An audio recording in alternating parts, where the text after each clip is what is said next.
Hello everyone, आपका स्वागत है आपके अपने यूट्यूब चैनल लर्न विद प्रीत चौधरी में। हम पढ़ रहे थे जनरल साइंस और कल हमने स्टार्ट किया था ह्यूमन बॉडी सिस्टम, जिसमें हमने पहला टॉपिक है वो स्टार्ट किया था पाचन तंत्र। जिसमें हमने पढ़ा था कि पाचन तंत्र में कौन कौन से फूड कंपोनेंट का पाचन है वो नेसेसरी होता है, किसका नहीं होता। साथ में फिर हमने डाइजेस्टिव स्टेप पढ़े थे कि जो पाचन तंत्र है उसमें कितने स्टेप होते हैं, जैसे पहले अंतःग्रहण होता है, फिर पाचन, फिर अवशोषण, फिर स्वागीकरण और फिर उसका निष्कासन हो जाता है। ये हमने पढ़ लिया था। फिर बाद में हमने देखा था कि डाइजेस्टिव सिस्टम में दो प्रकार से होता है। किस प्रकार? एक तो आहार नाल में होता है और दूसरा पाचन ग्रंथियों के कारण होता है। जब हमने आहार नाल पढ़ा था तो आहार नाल में देखा था कि सबसे पहले जो पाचन है वो माउथ से स्टार्ट होता है। उसके बाद हमने बक्कल कैविटी पढ़ी और उसके बाद बकल कैविटी में क्या क्या पढ़ा था कि मुख गुहा में है वो हमने जीभ और टीथ पढ़े थे कि टीथ है वो कितने प्रकार के होते हैं, उनके क्या क्या कार्य होते हैं, ये सब हमने डिटेल से पढ़ा था। अगर आपने वो कल वाली क्लास नहीं ली है तो आप पहले वो क्लास लीजिए फिर ये क्लास लीजिए, क्योंकि बीच में आपको है वो समझ नहीं आएगा। तो चलिए आज का क्लास है वो स्टार्ट करते हैं और आज हम पढ़ेंगे लीवर के बारे में। तो लीवर है ये हमारे शरीर के राइट साइड में होता है और लीवर का अगर वेट देखें तो लीवर का वेट है वो 1.5 केजी होता है। और लीवर की आकृति देखें तो ये होती है त्रिकोणीय आकृति का होता है। लीवर में हिपेटिक कोशिकाएं पाई जाती है। अगर आपसे एग्जाम में ये पूछ ले कि जो लीवर है उसकी संरचनात्मक और क्रियात्मक इकाई कौन सी है, यानी उसके सेल कौन से, तो ये हो गया आपकी हिपेटिक कोशिकाएं। ये एग्जाम में पूछा जा सकता है। दूसरे, लीवर में विशेष प्रकार की सेल पाई जाती है। कौन सी सेल ये पाई जाती है? क्रूफर सेल। और क्रूफर सेल होते हैं उसी में पीत्रस है वो बनता है। तो ये भी आप में एग्जाम में पूछा जा सकता है। बाकी मैं आपको अब जो टॉपिक करवा रही हूँ उसमें साथ साथ मैं आपको बता रही हूँ कि एग्जाम में है वो कौन किस किस टॉपिक से कौन कौन सा क्वेश्चन बन सकता है। साथ में जैसे ये टॉपिक कंप्लीट होता है तो मैं आपको प्रीवियस ईयर क्वेश्चन और साथ में जो भी इंपॉर्टेंट क्वेश्चन बनने लायक होते हैं वो भी करवाती हूँ। तो पहले हम टॉपिक कर लेते हैं और उसमें आपको साथ साथ मैं बता देती हूँ कि यहाँ से क्वेश्चन बना हुआ है और यहाँ से क्वेश्चन बन सकता है। अब अगर हम पीतरस की बात करें यानी बाइल जूस की बात करें तो ये देखते हैं कि बाइल जूस का है वो संश्लेषण कहाँ होता है, यानी कहाँ बनता है, उसका स्टोरेज कहाँ होता है, स्त्रावण कहाँ होता है, ये सब पढ़ते हैं। तो बाइल जूस का संश्लेषण है वो लीवर में होता है। बाइल जूस का स्टोरेज पित्ताशय में होता है। और अब ये हो गया कि पीतरस का जो स्टोरेज है वो पित्ताशय में ही होगा। दूसरा, बाइल जूस का स्त्रावण है वो पित्ताशय से ही होता है।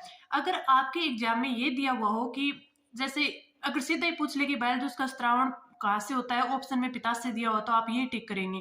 अगर पित्ताशय आपके ऑप्शन में ना हो, लीवर हो, तो आप लीवर को टिक करेंगे कि बाइल जूस का स्त्रावण है वो लीवर से होता है। अगर दोनों दिए हुए हो तो फिर आप पित्ताशय करेंगे। अब बात करते हैं कि बाइल जूस है उसकी पीएच कितनी होती है, तो उसकी पीएच होती है 7.7 और ये क्षारीय प्रवृत्ति का होता है। अगर ये पूछ ले कि क्षारीय प्रवृत्ति वो किस कारण होती है, तो ये होती है Na2CO3 यानी सोडियम कार्बोनेट के कारण। अब देखते हैं कि जो पीतरस में कोई एंजाइम नहीं होता। पीतरस एक प्रकार का कोलेस्ट्रॉल है। इसमें जो पीतरस है उसमें दो वर्णक पाई जाती है। दो कौन कौन से पाए जाते हैं? एक तो होता है बिलिरुबिन और दूसरा होता है बिलीवर्डिन। जो बिलिरुबिन होता है अगर इसकी मानव शरीर में जो मात्रा है वो अधिक हो जाती है तो इससे पीलिया हो जाता है। तो ये एग्जाम में पूछ लिया जाता है कि पीलिया है वो किस कारण से होता है, तो बिलिरुबिन की जो मात्रा अधिक होने के कारण है वो पीलिया होता है। दूसरा है बिलीवर्डिन। ये जो बिलीवर्डिन है ये टूटता है यूरोक्रोम में। यूरोक्रोम में टूटता है और बाद में ही यूरोक्रोम है वो यूरिन का येलो कलर का कारण होता है। अब एग्जाम में ये तो पूछा जाता है कि यूरिन का जो कलर है वो येलो क्यों होता है, तो वो होता है यूरोक्रोम के कारण। और यूरोक्रोम किससे बनता है? बिलीवर्डिन के टूटने से। अब हम देखते हैं कि पीतरस के है वो कार्य क्या क्या होते हैं।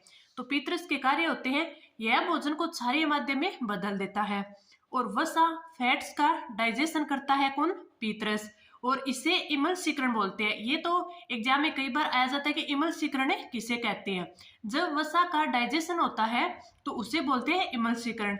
वसा है वो किस में टूटता है? ये टूटता है फैटी एसिड प्लस में ग्लिसरॉल में। अब आगे देखते हैं कि हमारे शरीर में टॉक्सिक पदार्थों को नष्ट कौन करता है? पीतरस में जो नष्ट होता है वो होता है लीवर में होता है। अगर आपसे ये पूछ ले कि हमारे शरीर में जो टॉक्सिक पदार्थ आ जाते हैं, जहरीले पदार्थ आते हैं, तो उसे नष्ट कौन करता है? तो उसे नष्ट करता है लीवर। अब हम देखते हैं लीवर के कार्य कि लीवर के कौन कौन से कार्य हैं।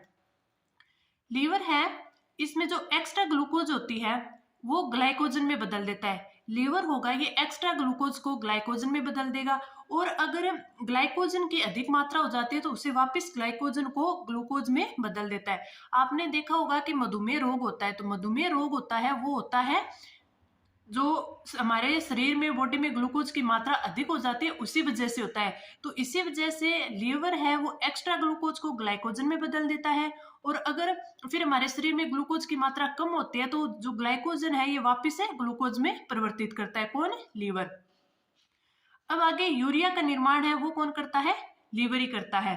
अब ये देख ले, जो किडनी है ये यूरिन का निर्माण करती है, और यूरिया का निर्माण है ये कौन करता है? लीवर करता है। किस प्रकार से करता है ये मैं आगे देखेंगे।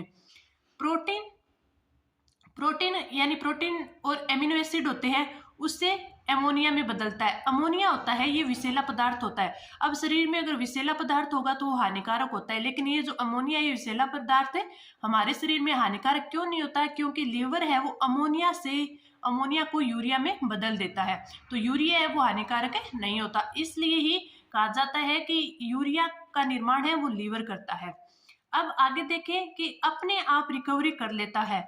आपको ये क्वेश्चन पूछा जा सकता है कि मानव शरीर का कौन सा ऐसा पार्ट है जो अपने आप खुद की रिकवरी कर लेता है? तो वो करता है लीवर। अगर लीवर में कोई कट हो या फिर इसमें कोई भी नुकसान होता है तो ये अपने आप रिकवरी कर लेता है।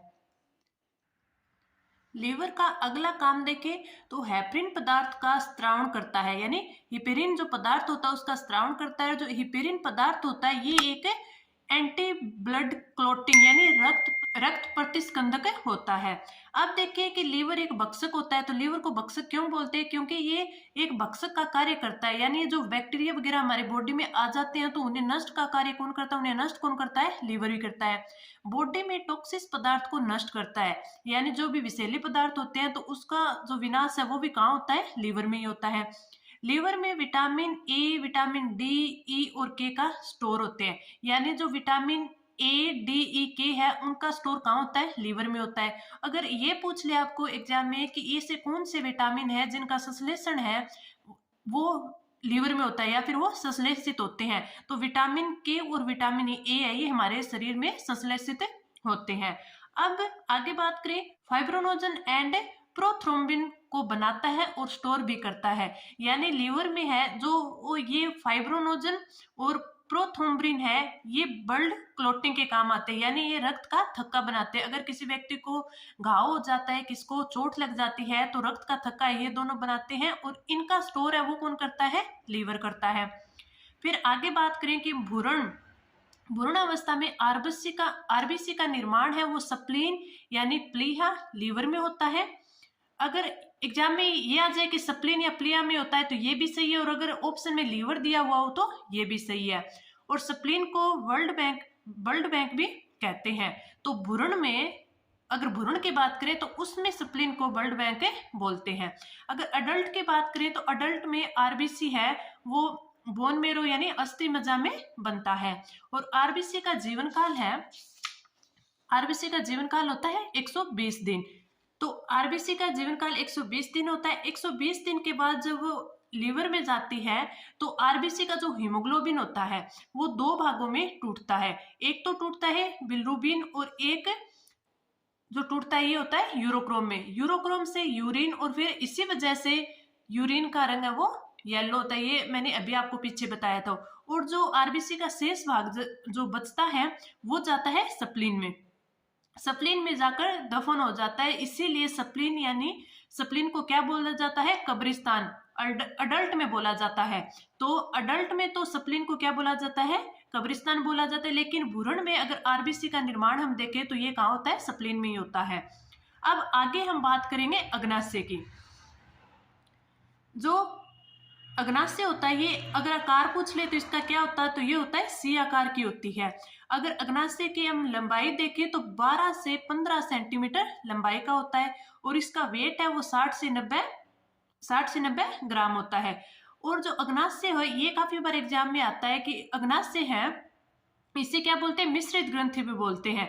मिश्रित ग्रंथि क्यों बोलते हैं, क्योंकि यह हार्मोन तथा एंजाइम दोनों छोड़ती है, तो इसलिए इसे मिश्रित ग्रंथि बोलते हैं। तो अग्नाशय से ये क्वेश्चन काफी बार बना हुआ है कि हमारे शरीर में कौन सी ग्रंथि है, वो मिश्रित ग्रंथि है। तो अग्नाशय है वो मिश्रित ग्रंथि है जो कि हार्मोन तथा एंजाइम दोनों को छोड़ती है। अगर अग्नाशय की बात करें तो अग्नाशय है वो 2 नंबर की सबसे बड़ी ग्रंथि है। अगर हमारे शरीर में सबसे बड़ी ग्रंथि देखें तो वो तो है लीवर, और अगर 2 नंबर की देखें तो वो है अग्नाशय। अब हम बात करते हैं अग्नाशय में 2 प्रकार के उत्तक पाए जाते हैं, वो कौन कौन से हैं आगे देखते हैं। अग्नाशय में 2 प्रकार के जो टिश्यू होते हैं, एक तो होता है एक्सोक्राइम टिश्यू यानी बहिःस्रावी उत्तक, दूसरा होता है एंडोक्राइमी टिश्यू।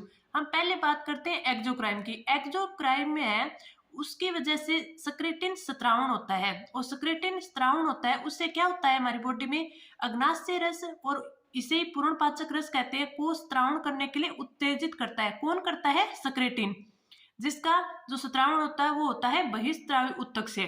तो जो सक्रेटिन है ये क्या कार्य करता है, अग्नाशय रस को स्त्रावण के लिए उत्तेजित करता है।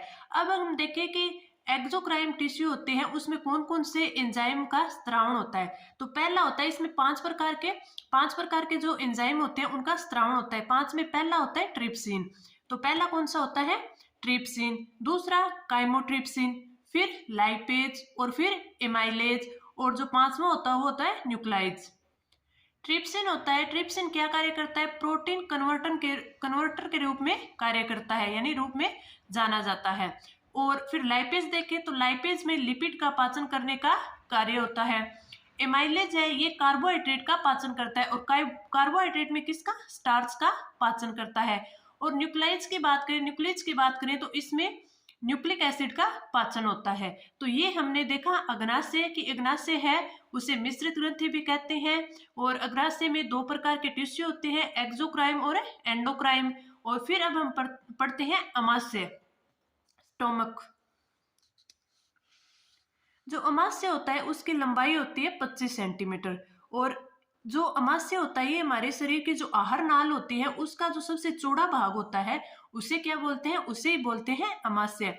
अमाशय की क्षमता यानी कैपेसिटी होती है 1.5 लीटर की, 1.5 लीटर की, और 36 घंटों बाद अमाशय अपने कवर को चेंज कर लेता है। तो ये भी आपसे पूछा जा सकता है। और जो अमाशय होता है ये हमारे लेफ्ट साइड में यानी बॉडी के लेफ्ट साइड में होता है। अगर अमाशय की हम बात करें तो अमाशय के 3 भाग होते हैं। 3 कौन कौन से होते हैं, एक तो होता है कार्डियक जो कि ऊपर की साइड का होता है सबसे बड़ा हिस्सा, और दूसरा होता है फंडिक जो कि मध्य का हिस्सा होता है, और तीसरा होता है पाइलोरिक जो कि नीचे का हिस्सा होता है। अब हम बात कर लेते हैं कि भोजन है वो 4 से 5 घंटे तक स्टोमक में रहता है, यानी अमाशय में जो भोजन है वो 4 से 5 घंटे तक रहता है। अब हम देखते हैं कि डॉक्टर है वो ये बताता है कि बच्चों के लिए बकरी का दूध है वो अच्छा होता है सेहत के लिए। क्यों होता है, क्योंकि एक तो बकरी का दूध है वो पौष्टिक होता है, दूसरा जो बकरी का दूध है वो पाचन में आसानी से हो जाता है, यानी बकरी के दूध का पाचन है वो आसानी से हो जाता है। अब आगे बात करें तो स्टोमक के अंदर म्यूकोसा पाई जाती है। ये म्यूकोसा क्या होती है, जो फोल्ड होकर जठर ग्लैंड बनाती है, और इनकी अगर संख्या देखें तो 3.5 करोड़ संख्या में होती है। अब आपने देखा होगा कि जो मवेशी होते हैं यानी पशु होते हैं, गाय भैंस, ये सब जुगाली करते हैं। मवेशी है वो अपने भोजन को एक जगह यानी रूमन एक जगह होती है उसमें वो स्टोर कर लेते हैं, भोजन को स्टोर करते हैं, और जब भी उन्हें भूख लगती है यानी वो सुबह शाम खाते हैं, तो दिन में अगर आराम करते टाइम वो क्या करते हैं कि अपने जो भोजन होता है उसमें मुख में लाते हैं, मुंह में लाने के बाद उसका पाचन करते हैं, तो उस टाइम वो जुगाली करते हैं। तो पेट में से भोजन को मुंह में लाकर जुगाली करना क्या कहलाता है, रिगर्जिटेशन। अब अगला देखते हैं, हमने देखा था कि जो अमाशय होता है उसको तीन प्रकार होते हैं, एक तो कार्डियक, फंडिक और पायरोलोरिक। जो कार्डियक भाग होता है वो ग्रास नली से जुड़ा होता है, क्योंकि जो ऊपर जो ग्रास नली होती है जिसमें से भोजन हमारे पेट तक यानी अमाशय तक आता है, तो वो जहाँ ग्रास नली आती है तो वो पार्ट है वो कार्डियक से जुड़ा होता है, और जो फंडिक होता है वो बीच का भाग होता है। अब हम बात कर लेते हैं पाइलोरिक का। पाइलोरिक होता है ये अमाशय का अंतिम भाग होता है जो छोटी आंत से जुड़ा हुआ होता है। अंतिम भाग होता है जो छोटे आंत से जुड़ा हुआ होता है। और जो पाइलोरिक होता है ये जठर रस का स्त्रावित होता है, इससे जठर रस है वो स्त्रावित होता है। जठर रस की अगर पीएच पूछ ले तो वो होती है 1.2 से 1.8। अब इतनी अम्लीय क्यों होती है? तो इसका कारण होता है हाइड्रोक्लोरिक एसिड, HCl के कारण है वो इतना अम्लीय होता है। अब हम आगे बात करते हैं कि जठर रस में क्या क्या होता है, यानी कौन कौन से एंजाइम स्त्रावित होते हैं। जठर रस में सबसे पहला होता है HCl, उसके बाद पेप्सिन, फिर लाइपेज एंजाइम। और लाइपेज एंजाइम क्या करता है? लिपिड का पाचन करता है। अगला आता है म्यूसिन एंजाइम। म्यूसिन एंजाइम को श्लेष्मा भी कहा जाता है। और ये श्लेष्मा क्या होती है? ये जो अमाशय होता है इसके चारों तरफ है फैली हुई एक झिल्लीनुमा संरचना सी होती है जो कि HCl से प्रोटेक्ट करती है। HCl से प्रोटेक्ट करते हैं, यानी जो श्लेष्मा होती है इसमें एक चिपचिपा पदार्थ होता है जो HCl से शरीर को प्रोटेक्ट करता है। अब हम पढ़ते हैं कि HCl के क्या क्या कार्य हैं। अब अगर हम देखें तो HCl है तो ये एक अम्ल है, यानी शरीर को नुकसान हो सकता है लेकिन शरीर को नुकसान नहीं होता। इससे प्रोटेक्ट कौन करते हैं? श्लेष्मा यानी म्यूसिन एंजाइम। अब हमारे शरीर में अगर भगवान ने HCl डाला है तो इसके कुछ कार्य भी होंगे, वो हमें देखते हैं। HCl का यानी एसिड का पहला कार्य क्या है? हमारे भोजन को अम्लीय माध्यम में प्रदान करता है ताकि इसका पाचन है वो आसानी से हो सके। और भोजन के साथ बैक्टीरिया नष्ट करता है, यानी अब आपने देखा होगा कि छोटे बच्चे होते हैं, अगर वो कुछ खा रहे होते हैं उनसे हाथ से नीचे गिर जाता है तो वो उठाकर खा लेते, ना उसको अच्छे से साफ करते। तो इस प्रकार अगर हमारे शरीर में भोजन के साथ कोई बैक्टीरिया अंदर चला जाता है तो उसको नष्ट कौन करता है? HCl करता है। फिर भोजन को गलाने का कार्य भी कौन करता है? HCl करता है। और भोजन को सड़ने से बचाता है, यानी अब देखिए अगर शरीर में भोजन है अगर वो अच्छे से गलेगा नहीं तो वो सड़ने लग जाएगा, और सड़ने लग जाएगा तो जैसे शरीर में एसिडिटी, गैस, इन सब की दिक्कत होगी। तो उस सब से कौन बचाता है? HCl बचाता है। तो HCl है वो भोजन को सड़ने से बचाता है और भोजन को गलाने का कार्य है वो करता है। अब हम देखते हैं अगला कार्य। अगला है हड्डियों को गलाने का कार्य भी करता है। अब हड्डियों को, ये हमारे शरीर के जो हड्डियां होती है 206 हड्डियां, उनकी बात नहीं कर रहा कि उनको ये गलाता है। जो मांसाहारी जो व्यक्ति होते हैं, जब वो अगर मांस के साथ कोई हड्डियां निगल लेते हैं तो उन हड्डियों को गलाने का कार्य वो कौन करता है? HCl करता है। क्योंकि अगर HCl नहीं होता तो अगर ऐसे मांस के साथ कोई हड्डियां खाई जाती तो वो इकट्ठी हो जाती शरीर में, तो उससे बचने के लिए यानी हड्डियों को गलाने का कार्य कौन करता है? HCl करता है। और इसमें जो पेप्सिनोजन होता है ये हमारे शरीर में इनएक्टिव होता है, तो उसको एक्टिव पेप्सिन में जो कन्वर्ट करता है वो भी HCl करता है। यानी जब प्रोटीन हमारे शरीर में आता है तो पेप्सिनोजन जो इनएक्टिव होता है उसको पेप्सिन एक्टिव में चेंज करता है HCl। जो पेप्सिन होता है फिर वो हमारे शरीर में जो प्रोटीन होती है उसको प्रोटीएज प्लस पेप्टोन यानी प्रोटीएज और पेप्टोन में तोड़ देता है।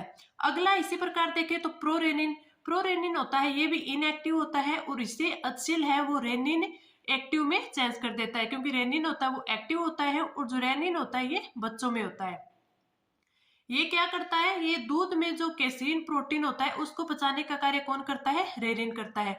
रेनिन है वो दूध को दही में बदल देता है। आपने देखा होगा कि छोटे बच्चे हैं जब उनको दूध पिलाया जाता है तो उस कुछ टाइम के बाद है वो जैसे उल्टी के टाइप से में जैसे दूध को वापस से गिरा देते हैं, तो वो सीधा दूध नहीं होता, वो फटा हुआ दूध जैसा होता है। तो वो किस वजह से होता है? वो रेनिन की वजह से होता है।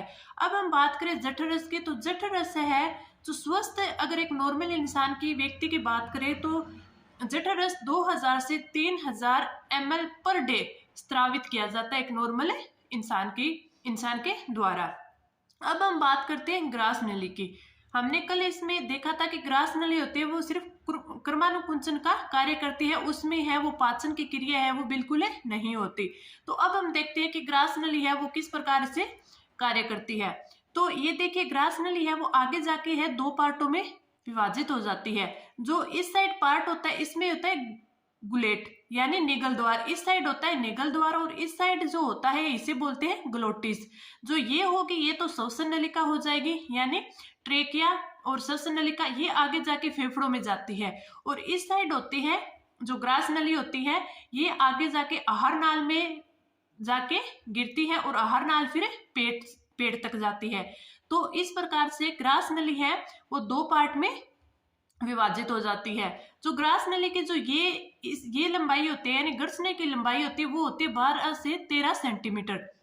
और जो यहाँ पे जो ग्लोटिस के पास एक ढक्कन नुमा होता है तो वो ढक्कन होता है उसे क्या बोलते हैं, एपिग्लोटिस बोलते हैं। और ये एग्जाम में काफी बार आता है कि एपिग्लोटिस है वो कहाँ होता है। दूसरा इससे एक क्वेश्चन ये बनता है कि हमारे शरीर में जो ट्रैफिक पुलिसमैन होता है वो कहाँ होता है। तो ट्रैफिक पुलिसमैन किसे बोला जाता है, एपिग्लोटिस को ही बोला जाता है। क्योंकि जो श्वसन नलिका होती है उसमें यानी कौन कौन सा पदार्थ अंदर जाएगा नहीं जाएगा ये सब कौन देखता है, ये एपिग्लोटिस देखता है। इसी वजह से आपने देखा होगा कि अगर मनुष्य वो खाना खाता है, खाते खाते अगर उसको खांसी आने लग जाती है तो वो क्यों होता है, क्योंकि अगर वो खाते टाइम है अगर बोलता है या फिर कुछ करता है तो उस वजह से जो खाने का कुछ टुकड़ा या कुछ पार्ट होता है वो कहाँ चला जाता है, श्वास नली में चला जाता है। उसी वजह से हमें खांसी आती है। जब तक वो बाहर नहीं चला जाए या फिर अंदर पूरा नीचे तक नहीं चला जाए उस टाइम तक हमें खांसी आती रहती है। ये बात कही हमने ग्रसने की। तो जो ग्रास नली होती है, ग्रास नली का एक ही काम होता है क्रमाकुंचन का काम। वो किस ये होगा कि जो हमारे मुख से अंदर आहार नाल तक भोजन ले जाने का कार्य कौन करता है, ग्रास नली करती है।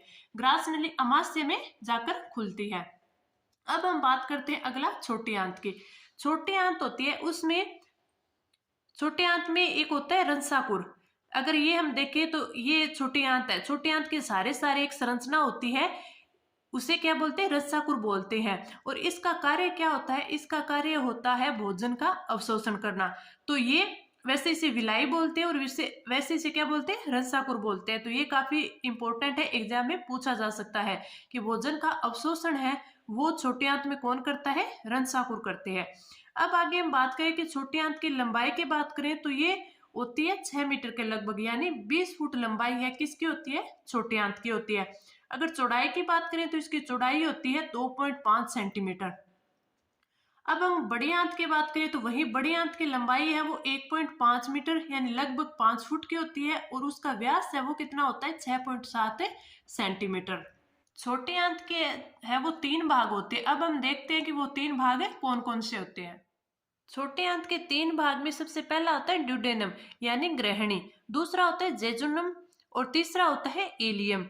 देखिए मैं आपको ये टॉपिक है ये पूरी डिटेल से करवा रही हूँ। ये टॉपिक नहीं, कोई भी टॉपिक हो मैं आपसे पूरा डिटेल से करवा रही हूँ। अगर आपको मेरा दिया हुआ मैटर अच्छा लगता है यानी आपके लिए काफी हेल्पफुल है तो आप अपने फ्रेंड्स के साथ भी इसे जरूर शेयर करें। क्योंकि जितने ज्यादा स्टूडेंट इसको देखेंगे उन सभी को फायदा होगा, उससे मुझे भी मोटिवेशन मिलेगा और मैं आपके लिए और बेहतर कंटेंट लेके आऊंगी और ज्यादा सब्जेक्ट है वो आपके सामने लेकर आऊंगी। मैं आपको काफी अच्छा कंटेंट देती हूँ। देखिए हमें एग्जाम में जो सिलेबस में दिया हुआ होता है वो पूरा पढ़ना होता है, क्योंकि हमें नहीं पता होता है कि एग्जामिनर है वो कि कितना इजी क्वेश्चन बनाएगा और कितना डीप जाके क्वेश्चन बनाएगा। तो जो हमारे सिलेबस में दिया होता है वो हमें पूरा डिटेल से पढ़ना चाहिए, पूरा डीप तक पढ़ना चाहिए, ताकि हमारे एक भी क्वेश्चन है वो गलत ना हो। अगर आपको ये क्लास अच्छी लग रही है तो आप इसे लाइक करें, अपने फ्रेंड्स के साथ शेयर करें, बच्चों के पास ये जो मैटर है ये पहुंच पाए और उनको भी अपनी तैयारी के लिए अच्छा मैटर मिल पाए। अब हम बात करते हैं कि छोटे आंत का जो पहला भाग होता है वो होता है ड्यूडेनम यानी ग्रहणी। तो जो इसकी शेप होती है वो होती है यू शेप होती है। अगर इसकी लंबाई की बात करें तो इसकी लंबाई होती है 25 सेंटीमीटर। और ये कार्य क्या करता है, पाचन का कार्य करता है, यानी सर्वाधिक पाचन है वो कहाँ होता है, वो होता है ग्रहणी में। और इसका कारण क्या होता है, पाचन का भी सर्वाधिक इसी में क्यों होता है, क्योंकि अग्नाशय रस और पीतरस है वो दोनों किस में आते हैं, आते हैं वो ग्रहणी में ही आते हैं। इस वजह से इसका जो पाचन है वो सर्वाधिक होता है ग्रहणी में। अगला दूसरा देखते हैं जेजुनम। जेजुनम होता है ये आंत का मध्य भाग होता है, इसकी लंबाई होती है 2.4 मीटर, इसमें ज्यादा इंपॉर्टेंट नहीं है। अगला है इलियम।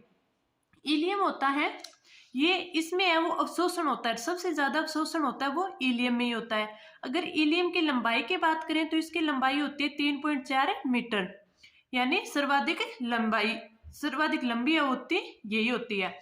अब इसमें बात करें शेकुलस की, इलियम के लास्ट भाग होता है जो उभरे उभार वाली संरचना होती है, यानी सेकुलस होती है वो इलियम के लास्ट पार्ट में देखें तो वहां पर एक उभारनुमा संरचना होती है, तो उसे क्या बोलते हैं, सेकुलस होते हैं। और जो सेकुलस होता है ये बड़ी आंत से जाकर मिलता है, बड़ी आंत से जाकर किस प्रकार मिलता है? बड़ी आंत के एक साइड सिक्कम और दूसरे कोलान जो पार्ट होता है उससे मिलता है कौन? स्यूकुलस। तो ये भी आपसे पूछा जा सकता है कि छोटी आंत है वो बड़ी आंत से किस प्रकार और कहाँ मिलती है।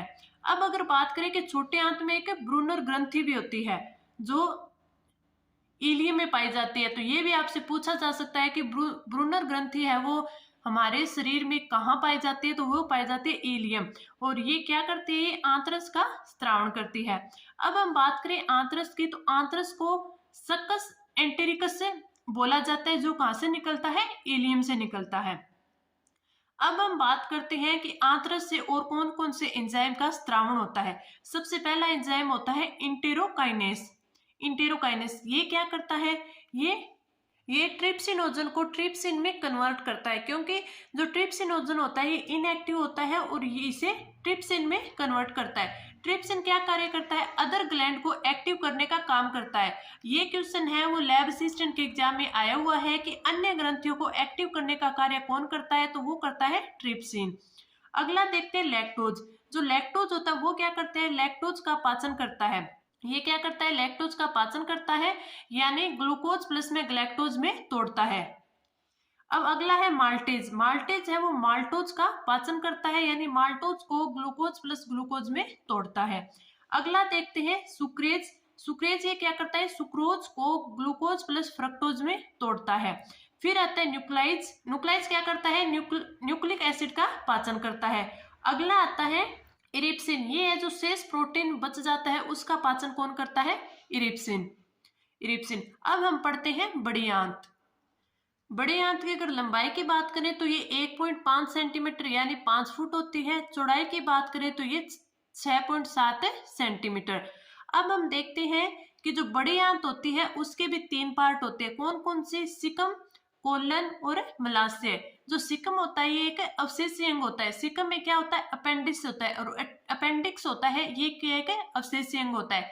मैंने जब आपको टीथ पढ़ाया था तो वहां मैंने आपको बताया था कि जो अक्कल जाड़ बोलती हैं जिसे, तो विजडम टीथ होता है वो एक अवशेषीय अंग होता है। उसी प्रकार है जो सिकम में अपेंडिक्स होता है वो भी एक अवशेषीय अंग होता है। कई बार आपने देखा होगा कि किसी व्यक्ति को अगर पेट में एक साइड से दर्द होता है तो ये बोलते हैं कि जो अपेंडिक्स है वो है उसका दर्द हो रहा है, तो उस वजह से डॉक्टर है इस पार्ट को काट कर अलग कर देते हैं, क्योंकि इसका शरीर में कोई भी यूज नहीं होता।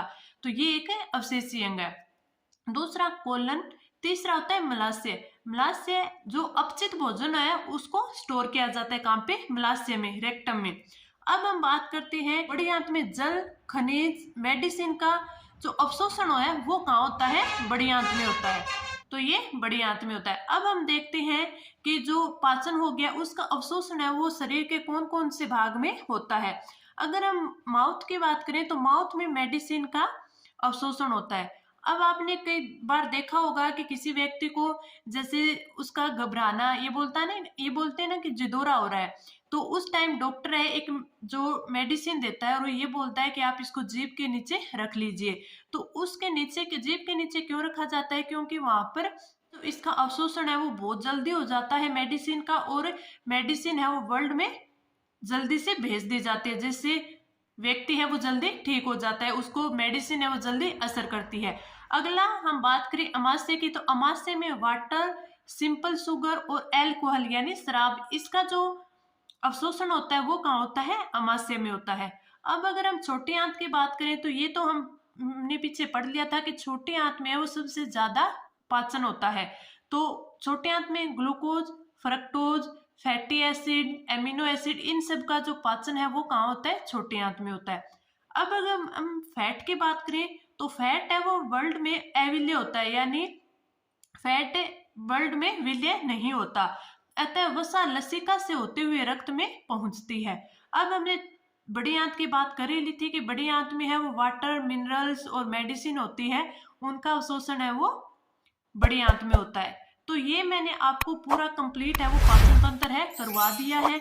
अगर आपको क्लास अच्छी लगी है तो आप लाइक कीजिए, अपने फ्रेंड्स के साथ शेयर कीजिए, और हमारे टेलीग्राम ग्रुप लर्न विद प्रीत चौधरी को ज्वाइन कीजिए, ताकि आपको स्टडी मटेरियल और साथ में ही जो भी वैकेंसी से संबंधित जो भी नोटिफिकेशन आते हैं या जो भी अपडेट न्यूज़ होती है वो आपको पहले उपलब्ध करवा दी जाती है। तो आप हमारे साथ जुड़े रहिए और अपनी तैयारी को और बेहतर बनाएं। तो इस वीडियो में इतना ही। धन्यवाद।